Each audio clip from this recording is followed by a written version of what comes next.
కూడా మనం ఒకసారి చూద్దాం. మనతో పాటు మా ఎంటర్టైన్మెంట్ ఎడిటర్ సుబ్బారావు గారు కూడా మనతో పాటు జాయిన్ అయ్యారు. గుడ్ ఈవినింగ్ సుబ్బారావు గారు. ఏంటి అసలు జూనియర్ ఎన్టీఆర్ సంబంధించి ఇదిగో 18 క్లారిటీ, 18 పార్టీ పెట్టేస్తున్నారు, పార్టీ పేరే, ఇట్లా రకరకాల ప్రచారాలకు తెరలేపారు. అసలు ఏంటి 18 ఏం జరగబోతోంది? 18వ తేదీన వాళ్ళకు ప్రోగ్రామ్కి పిలుపునిచ్చినట్టుగా తెలుస్తుంది. ఆ ప్రోగ్రామ్ ఏంటి? అసలు ఈ రాజకీయ ప్రచారం ఏంటి? మీరు అన్నట్టు ఈ జూనియర్ ఎన్టీఆర్ విషయంలో కానీ అటు అల్లు అర్జున్ విషయంలో కానీ ఇదంతా సోషల్ మీడియా వ్యూస్ కోసం చేస్తున్న ప్రచారమే తప్ప వాళ్ళ వైపు నుంచి ఎలాంటి అసలు వాళ్ళ వైపు నుంచి ఎలాంటి క్లారిటీ లేదు. వాళ్ళ దీని విషయంలో సోషల్ మీడియాలో జరుగుతున్న ప్రచారం అసత్యం అనేది డైరెక్ట్గా జూనియర్ ఎన్టీఆర్ ఫ్యాన్స్ ఆర్గనైజేషన్ వాళ్ళు ఒక లెటర్ కూడా రిలీజ్ చేశారు. దయచేసి మీరు అసత్య విషయాల్ని ప్రచారం చేయవద్దు, దానివల్ల అటు మా ఫ్యాన్స్ అసోసియేషన్స్ కానీ ఇటు ప్రేక్షకుల్లో కానీ ఒక గందరగోళం నెలకొని ఉంది, అది కరెక్ట్ కాదు అని వాళ్ళు క్లియర్ కట్గా చెప్పారు. ఈ నెల 18 జరుగుతుంది.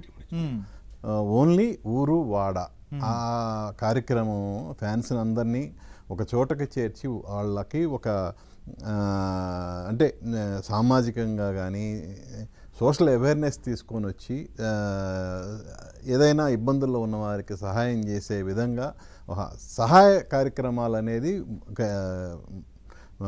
ముందు మంచిగా సహాయ కార్యక్రమాలు చేయాలి ఫ్యాన్స్ అసోసియేషను అని వాళ్ళకు ఒక దిశ నిర్దేశించడానికి మాత్రమే ఈ కార్యక్రమాన్ని మేము నిర్వహిస్తున్నాం తప్ప పొలిటికల్ ఎజెండా అనేది లేదు అని క్లారిటీగా వాళ్ళు లెటర్ రిలీజ్ చేయడం జరిగింది. ఓకే, అసలు ఈ ప్రచారాలు ఈ ఇటీవల కాలంలో మీరు గమనిస్తే స్టార్స్ ఎవరైనా సరే ఏ పొలిటికల్ లీడర్ని కలిసినా ఏదైనా ఒక పొలిటికల్ బ్యాక్డ్రాప్లో ఉన్న సినిమా చేసినా ఇమీడియట్గా వెంటనే ఫలానా రాజకీయ పార్టీతో సంబంధం ఉందనో లేదంటే రాజకీయ పార్టీ పెట్టబోతున్నారనో ఇలాంటివన్నీ పుట్టుకొస్తున్నాయి.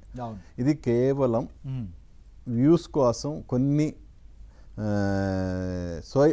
సైట్స్ వెబ్సైట్స్ కానీ ఏదైనా సోషల్ మీడియాలో వాళ్ళు వ్యూస్ కోసం చేస్తున్న హంగామా ఇది. ఓకే, సో సరే, సోషల్ మీడియాలో వ్యూస్ కోసం ఒకటి చేస్తుండొచ్చు, కానీ అసలు అంటే చాలా మందిని చేయొచ్చు, కానీ ఇప్పుడు జూనియర్ ఎన్టీఆర్ విషయంలోనే ఇంత స్థాయిలో ప్రచారం చేయడానికి కారణం ఏంటి? ఎందుకంటే ఆయన గతంలో తెలుగుదేశం పార్టీకి ప్రచారం చేశారు. 2009లో కూడా ఆయన వాళ్ళ మామయ్యతో కానీ ఏదైనా ఉన్నప్పుడు విష్ చేయడం కానీ మనం చూస్తుంటాం. సోషల్ బహిరంగంగా కానీ ఇంటర్నల్గా కానీ వాళ్ళు మాట్లాడుకోవడం అన్నీ ఉన్నటువంటి పరిస్థితులే చూస్తాం. కానీ ఎందుకు జూనియర్ ఎన్టీఆర్ పైన ఈ టైంలో ఈ రకమైన ప్రచారం చేయాల్సినటువంటి పరిస్థితి వచ్చింది? అంటే ఇక్కడ ఫ్యాన్స్లో పడిన వారు చేస్తున్నారా, లేకపోతే రాజకీయంగా కూడా మనం చూస్తుంటాం ఆంధ్రప్రదేశ్ రాజకీయాలు ఎట్లుంటాయంటే ఏ చిన్న అవకాశం దొరికినా వాడుకునే ప్రయత్నం చేస్తూనే ఉంటారు. సో అట్లాంటి ఏమన్నా కుట్రలు కూడా ఉన్నాయా?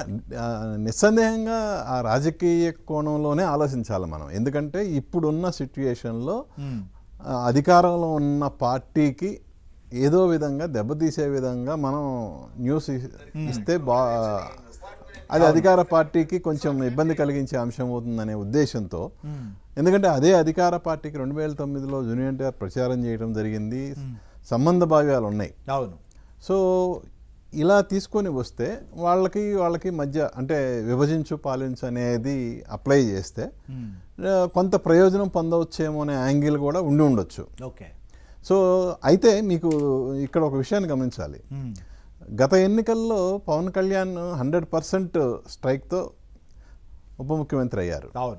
అయితే అప్పటికంటే కూడా ఆ తర్వాత తమిళనాడులో విజయ్ పార్టీ, టీవీకే పార్టీ అత్యధిక సీట్లు గెలుపొంది ఆయన సీఎంగా అయిన దగ్గర నుంచి స్టార్స్ మీద ఫోకస్ బాగా ఎక్కువైపోయింది. ఓకే, కానీ యాక్చువల్గా 1967 నుంచి కూడా తమిళనాడులో సినిమా రంగంతో రాజకీయ రంగం మమైకమే ఉంది. అవును.